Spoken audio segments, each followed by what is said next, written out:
Price B to the Lord Jesus. இயேசு கிறிஸ்துவினால் உங்களுக்கு சமாதானமும் சந்தோஷமும் உண்டாவதாக. இன்னைக்கு பார்க்கவிருக்கிற வேத பகுதி மத்தேயு 13வது அதிகாரம் வசனம் 16. Matthew chapter 13 verse 16. உங்கள் கண்கள் காண்கிறதுனாலும் உங்கள் காதுகள் கேட்கிறதுனாலும் அவைகள் பாக்கியமுள்ளவைகள். இந்த வார்த்தைகளை இயேசு கிறிஸ்து தாமே தன்னுடைய சீஷர்கள் இடத்துல சொல்றாரு. எதற்காக இப்படி சொல்றாரு? நம்ம எல்லாருக்குமே நம்மளுக்கு காண்கிற கண்கள் இருக்கு, கேட்கிற காதுகள் இருக்கு, அது பாக்கியம் உள்ளவைகள்னு சொல்லப்பட்டிருக்கு. ஆனா இங்க சாதாரணமா நம்மளுக்கு இருக்கிற அந்த பிசிக்கல் சென்ஸை மட்டும்தான் மீன் பண்ணுதா? அதாவது அந்த பார்க்கக்கூடிய திறனையும் கேட்கக்கூடிய திறனையும் மட்டும்தான் சொல்றாரான்னு கேட்டா நிச்சயமா இல்லை. இந்த வசனத்துடைய பின்னணி நம்ம பார்த்தோம்னா நம்மளுக்கு இன்னும் அதிகமா இது புரியும். ஆண்டவராகிய இயேசு கிறிஸ்து ஒரு கடலோர பகுதியில் இருக்கும்போது திரளான ஜனங்கள் அவரிடத்துல வந்து வார்த்தைகளை கேட்கிறாங்க. அப்ப அவர்களுக்கு உண்மைகளோட பேசுறாரு. உண்மைகளோட பேசி முடிச்ச பின்னாடி சீஷர்கள் கேட்கிறாங்க, ஏன் அவங்க கூட உண்மைகளோட பேசுனீங்கன்னு கேட்ட போது ஆண்டவர் சொல்றாரு, பரலோக ராஜ்யத்தின் ரகசியங்களை அறியும்படிக்கு உங்களுக்கு அருளப்பட்டது அவர்களுக்கோ அருளப்படவில்லை அப்படின்னு சொல்றாரு. அப்படி சொல்லி அங்க இருக்கிறவங்களுக்கு எல்லாருக்குமே கண்கள் இருந்தும் காணாதவர்களாகவும் காதுகள் இருந்தும் கேளாதவர்களாகவும் இருக்கிறாங்க. ஏன்னா அவங்களுடைய இருதயம் வந்து கொழுத்து இருக்கிறது, அவங்க எதுவுமே இன்னும் மனம் திரும்பதற்கு ஏதுவான அந்த உணர்வுல இல்லாம இருக்காங்க அப்படிங்கறத வந்து அங்க சொல்றாரு. அப்போ இந்த வார்த்தைகளை சீஷர்களுக்கு விளக்கி சொல்றாரு, அந்த ஊமைகளை. அப்போ அங்க இருக்கிற ஜனங்களுக்கு ஏன் இந்தப்படியான வார்த்தைகளை சொல்றாங்க? அநேகர் ஆண்டுடைய வார்த்தைகளை கேட்டாலும் அவங்க அந்த கண்கள்னால அவரை பார்த்து காதுகள்னால அவருடைய உபதேசத்தை கேட்கும் போதும் அது அவங்களுடைய இருதயத்துக்குள்ள போகல. ஏன்னா நம்மளுக்கு இந்த கண்கள்னால பார்க்கறதும் காதுகள்னால கேட்கறதும் நம்மளுக்கு கொடுக்கப்பட்ட ஒரு திறனே தான். அதன் மூலமா தான் நம்மளுடைய சிந்தைக்குள்ள போய் நிறைய விஷயங்கள் நம்மளுக்குள்ளார வந்து உருவேற்படுது. அப்படி நாம கேட்கிற உபதேசங்களும் காண்கிற வார்த்தைகள், அதாவது நம்ம வாசிக்கிற இந்த வார்த்தைகள் மூலமாகவும் நாம உணர்வுடையவர்களா இருக்கிறோமா? நம்முடைய இருதயம் கொழுத்திருந்தா இல்ல நம்முடைய இருதயம் முழுமையாக சோர்வுற்றிருந்தா இதெல்லாம் நம்முடைய கண்களுக்கு மறைக்கப்பட்டிருக்கிறது. அதாவது இருதயம் கொழுத்த நிலைமைனா நம்ம எல்லா ஐஸ்வர்யமும் இருந்து நமக்கு தேவையான வசதிகள் இருந்து அதுல கம்ஃபர்ட்டா இருக்கிற சில நேரங்கள்ல நம்மளுக்கு இந்தப்படியான விஷயங்கள், அதாவது ஆண்டவருடைய வார்த்தைகள் அவருடைய உபதேசங்கள் இந்தப்படியாக உண்மையாக வெளிப்படுத்தப்பட்டது எதுவுமே நமக்குள்ளார போகிற விதமா இல்லாம போகுது.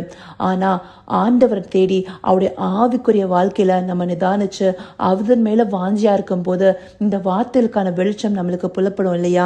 எதனால இந்த மாதிரி ஆண்டவர் சொல்றாரு? நமக்கு அவரை அறிந்து கொள்கிற அறிவு தேவை. அதை வந்து நிறைய நேரங்கள்ல பிசாசானவன் நிறைய பேரோட மனக்கண்களை குருடாக்கி வச்சிருக்கான்னு சொல்லிட்டு 2 கொரிந்தியர் 4வது அதிகாரம் 4வது வசனம் சொல்லுது, தேவனுடைய சாயலா இருக்கிற கிறிஸ்துவின் மகிமையான சுவிசேஷத்தின் ஒளி அவிசுவாசிகளாகிய அவர்களுக்கு பிரகாசமாய் ஈராத படிக்க இப்பிரபஞ்சத்தின் தேவனானவன் அவர்களுடைய மனதை குருடாக்கினான். அப்போ இந்த சுவிசேஷத்தின் ஒளியே அநேகருக்கு ஏன் இன்னும் போகலனா அவங்க மனக்கண்கள் குருடாக்கப்பட்டிருக்கு. அவங்க கண்கள்னால இந்த வார்த்தைகளை வாசிச்சாலும் சரி, காதுகள்னால உபதேசங்களை கேட்டாலும் சரி, அது அவங்களுடைய மனதிற்குள்ளார போகிறதுக்கான வழி இல்லாம இருக்கு. ஏன்னா அவங்களுடைய ஆவிக்குரிய கண்களை மறைத்து வைத்திருக்கான் இந்த பிரபஞ்சத்தின் பிசாசானவனை குறிப்பிட்டு சொல்லப்பட்டிருக்கு. அதே போலதான் வந்து நம்மளுக்கு ஆண்டவர் தம்முடைய வார்த்தைகள் நாம் அறிந்து கொள்வதற்கும் அவர் நம்ம உணர்வதற்கும் அவருடைய பரிசுத்த ஆவியை நம்மளுக்கு தந்திருக்காரு. அதை எபேசியர் 1வது அதிகாரம் 17வது வசனம் சொல்லுது, நம்முடைய கர்த்தராகிய இயேசு கிறிஸ்துவின் தேவனும் மகிமையின் பிதாவுமானவர் தம்மை நீங்கள் அறிந்து கொள்வதற்கான ஞானத்தையும் தெளிவையும் அளிக்கிற ஆவியை உங்களுக்கு தந்தரல வேண்டும் என்றும். அப்போ அவரை அறிந்து கொள்கிற அந்த ஞானம் நம்மளுக்கு, தெளிவு நம்மளுக்குள்ளார வேணும். அதற்கு நம்முடைய கண்களும் காதும் அந்த மியரா காணக்கூடிய அந்த தன்மையும் கேட்கக்கூடிய அந்த தன்மையை மாத்திரமல்ல, நம்முடைய மனக்கண்கள் திறக்கப்பட்டு அதுல ஆண்டவரை ஆவிக்குரிய விதத்துல உணர்ந்து கொள்ளக்கூடிய அந்த ஒரு ஸ்லாக்கியத்தை நம்ம பெற்றிருக்கோமா? அதை நாம நிதானிச்சு பார்க்கணும். நாம அநேக தரம் சபைகளுக்கு போறோம், அநேக பிரசங்கங்களை கேட்கிறோம், போதகங்களை கேட்கிறோம். இந்த உபதேசங்கள் எல்லாமே நம்முடைய காதுகளுக்குள்ள மாத்திரம்தான் போதா, இல்லை நம்மளுடைய இதயத்துக்குள்ள கிரியை செய்தா? அப்போ முதலாவது அதை நம்ம ரிசீவ் பண்றதுக்குரிய வாஞ்சியோட நாம போகணும். அதே போல அந்த ஆவிக்குரிய உணர்வு நமக்கு இருக்கணும்னு சொல்லிட்டு ஆண்டவர் நோக்கி நம்ம கேட்க வேணும். அதே போல நம்ம பைபிளை வாசிக்கும் போதும் அந்த கண்கள், நம்முடைய கண்கள் இந்த வார்த்தைகளை காணுது. அதே போல ஆண்டவர் அன்றைக்கு அந்த திரளான ஜனங்களுக்கு அந்த ஊமைகளாக மாத்திரம்தான் பேசினாங்க. சீஷர்களுக்கு விளக்கப்பட்டது நம்மளுக்கு இந்த வார்த்தைகளா இந்த வேதாகமத்துல தொகுப்பா கொடுக்கப்பட்டிருக்கு. இது அநேகர் வாசிக்கிறாங்க. ஆனா அவங்களுடைய இருதயத்துக்குள்ள அது கிரியை செய்தா அந்த கிரியை அது எப்பொழுது செய்யும்?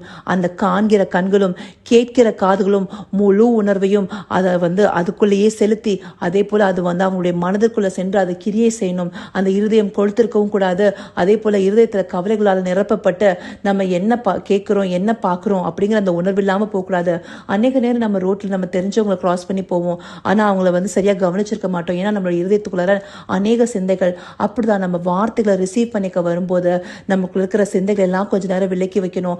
ஆண்டுடைய சமூகத்திற்கு அவருடைய வார்த்தைகளை வாசிக்கும் போது, அவரிடத்தில் அவர் நோக்கி ஜெபிக்க வரும்போது, இல்லை அவரை ஆராதிக்கும் போது நம்மளுடைய இருதயத்துக்குள்ளார தேவையில்லாத கவலைகளையும் தேவையில்லாத சில எண்ணங்களையும் தேவையில்லாத சில சிந்தனைகளையும் போட்டு வைக்கிறத விட, இந்த நேரம் நான் என் ஆண்டவருக்காக கொடுக்கறத நான் அவரோடத்துல முழுமையாக ஐக்கியப்பட்டுக்கணுங்கிற அந்த உணர்வோடு இருந்தோம்னா நம்முடைய கண்கள் காண்கிறதும் நம்முடைய காதுகள் கேட்கிறதும் நம்மளுக்கு பிரயோஜனம் உள்ளவர்களா இருக்கும்.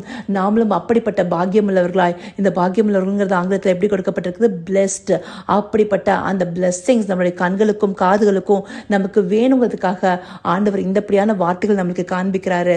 இதை அறிந்து நாம எப்படி இருக்கணும், ஆண்டவரிடத்துல நம்முடைய கண்களையும் காதுகளையும் அவரிடத்துல ஒப்பு கொடுத்து அவருடைய வார்த்தைகளை ரிசீவ் பண்ணும்போது சரி, அந்த உபதேசங்களை கேட்டு அதே போல இந்த வார்த்தைகளை நம்ம வாசிக்கும் போது சரி, அதை உணர்வோடு அந்த ஆவியோடும் அந்த தெளிவையும் அந்த ஞானத்தையும் கொடுக்கிற அந்த ஆவி நமக்குள்ள இருந்து செயல்படுங்கிறத கேட்டு நம்ம ஆண்டவர் நோக்கி பார்க்கணுங்கிறதுக்காகவே இந்த வார்த்தையில காண்பிக்கிறாரு. அதற்காக அவருக்கு நன்றி தெரிவிப்போமா. கர்த்தாவே, தேவாதி தேவனே, உமக்கே இந்த வேல் நன்றி செலுத்தினோம் ராஜா. அப்பா, கேட்கிற காதுகளும் காண்கிற கண்களும் எங்களுக்கு கொடுத்திருக்கீங்க. அது இன்னும் உணர்வுள்ளதாக செயல்படணும் தகப்பனே. இதன் மூலமா நாங்கள் கண்டும் கேட்டும் எங்களுடைய இருதயத்தை உணர்வடைய பண்ணுங்க தகப்பனே. அந்த ஞானத்தின் தெளிவின் ஆவி எங்களுக்குள்ள ஊற்றுங்க ராஜா. அப்பா, உங்களுடைய வார்த்தைகள் நாங்கள் அனுதினமும் வாசிக்கிறோம். உங்களுடைய உபதேசங்கள் நாங்கள் அநேகத்திலிருந்து கேட்கிறோம். சபைகளும் சகலும் அதை கேட்டு அறிந்து கொண்ட போதும் தகப்பனே, சில நேரங்கள் எங்களுடைய இருதயம் உணர்வடையாதபடி இருக்கு தகப்பனே. அந்த மன குருட்டாட்டத்தையும் தகப்பனே, அந்த கொழுத்திருக்கிற இருதயங்களையும் தகப்பனே, அந்த சோர்வால் நிரம்பி இருக்கிற இருதயங்களையும் அப்பா நீர் மாற்றி அப்பா அந்த கண்களையும் அந்த காதுகளையும் உணர்வோடு அதை கேட்க செய்து அப்பா அந்த தெளிவையும் ஞானத்தையும் கொடுத்து அப்பா உண்மை அறிந்து கொள்கிற அறிவு கொடுங்க ராஜா.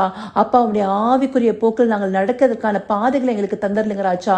அப்படின்னு நீங்க எங்களை நடத்த போகிற தயவிற்காய் நன்றி. சகலவித துதி மகிமை கனம் யாவும் ஒருவருக்கே செலுத்தினோம். இயேசு கிறிஸ்துவின் மூலமாய் வேண்டிக் கொள்கிறேன் பிதாவே.